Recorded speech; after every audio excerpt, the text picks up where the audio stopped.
खुलुमबाय नोंथांमोनखौ बयखौ बरायबाय दिनै 5 मे 2023 बाराया जाबाय शुक्रबार फैदो दिननि खौरांफोरखौ बेखेवनोसै।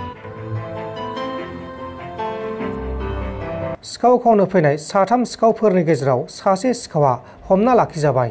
आसामनि धेमाजि डिस्ट्रिक्टनि सिङाव थानाय सुकाफा नोगोराव 3 गुन्दा सिखावफोरा मैया फुंनि समावनो सासे फालांगिरि नखराव हाबनानै गोबां लाख रां आरो धोन सम्पति बा सना रुपाफोरखौ खावना लांदों। नाथाय 3 सिखावफोरनि गेजेराव सासे सिखावखौ नखरनि मानसिफोरा हमना लाखिनानै पुलिसनि आखायाव गथायनाय जादों आरो बे सिखावनिफ्राय गंसे 9mm पिस्तलबो बोखांनो हादों। सिखाव खावजानाय फालांगिरिनि मुङा जाबाय सन्तोष दत्त। बे समाव सासे सिखावखौ हमखांनायनि उनाव गुबुन 2 सिखावफोरखौ पुलिसा नागिरगासिनो दङ।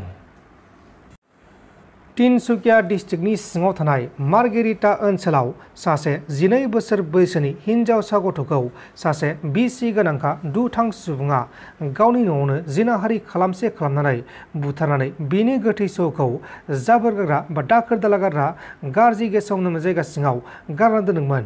जिनाहारि खालामना बुथारग्रा दुथां सुबुंनि मुङा जाबाय आनन्द तान्ति। रिपर्टनि बायदिब्ला आनन्द तान्तिजों हिनजावसानि नखरनिजों मोजां सोमोन्दो दंलायोमोन आरो हिनजावसाया 30 एप्रिलाव बैसागो फांसननिफ्राय फैनायाव हर जानायनि थाखाय आनन्द तान्तिनि नखराव थादोंमोन आरो हिनजावसाया बेनिफ्रायनो गोमानायखौ लानानै नखरनि मानसिफोरा पुलिसनो केस होनायनि उनाव पुलिसा आनन्द तान्तिनि बिसिखौ हमना लांनायाव बिसिया गासैबो जाथायखौ पुलिसनो खोन्थादों। मणिपुर रायजोआव दुंहाव थासारि सोमजिगासिनो दङ आरो बे दुंहाव थासारिखौ दबथायनो थाखाय रौनि हानजाखौ हगारना होनाय जादों। मणिपुरनि मेथि हारिनो एसटि होनो हायो होननानै गोजौ बिजिरसालिया फोसावनायनि उनाव थाखानाय एसटिफोरा गनायनो हाया होननानै दुंहाव थासारि खालामगासिनो दङ। मख'नो गोनांदि मणिपुरनि बांसिन सुबुं अनजिमा थानाय हारियानो जाबाय मेथि हारि। जुदि बिसोरनो एसटि होयोब्ला एसटि खथाया मा जानांगौ एबा एसे एनै खथायाबो गोमालांजोबगोन होननानै गिनाय फैनानै थाखानाय एसटिफोरा माननो हाया होननानै गोख्रों हेंथा खालामदों।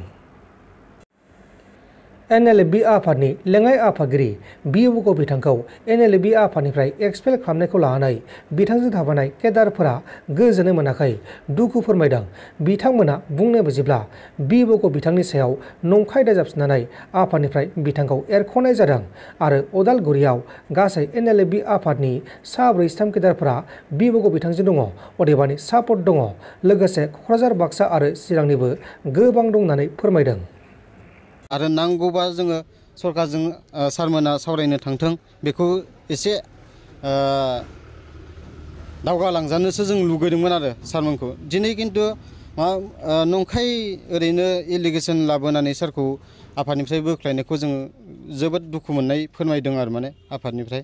आरो बक' हिसाबैल' नङा, जोंहा काउन्सिलनि 6-7 जना जोंजों सापर्ट दं आरो बक' सारजों सापर्ट दं आरो जोंबो बेयावनो सापर्ट दं। अदालगुरि हिसाबै जोंहा nlfब केडार हिसाबै 43 जोंहा मेम्बार्स बक' सारजों सापर्ट जाबाय आरो लोगोसेनो क'क्राझारनि थाबाय, चिरांनि थाबाय, बाक्सानि थाबाय। अब्ला nlfबआव इसेबां मेजरिटि गैखाया जेला, अब्ला जों 85%आ जोंहा बक' सारजोंनो सापर्ट दं हिसाबै जों बहुद माने सावरायनाया मोजां जालांगोन होननानै आं मिजिंथिबाय। नोंथांमोन दासिमनि माखासे खौरांफोरा बेखिनिल'मोन। बेखिनिसिम नायनायनि थाखाय नोंथांमोननिसिम रोजा रोजा साबायखर। गोजोन्थों। एसेनोसै। जै बर' हारिनि।